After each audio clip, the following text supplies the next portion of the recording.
Намираме се в един от емблематичните хотели на България в центъра на град Пловдив. Фантастичен хотел.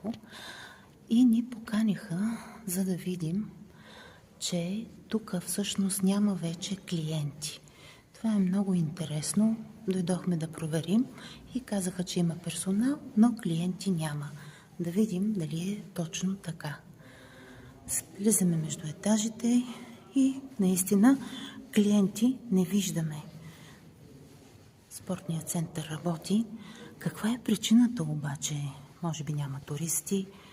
Не можем да знаем. Ето виждате, хотелът е в отлично състояние, но хората се оплакват, че никой не ги посещава. Защо това е така и от какво се издържа тогава хотела?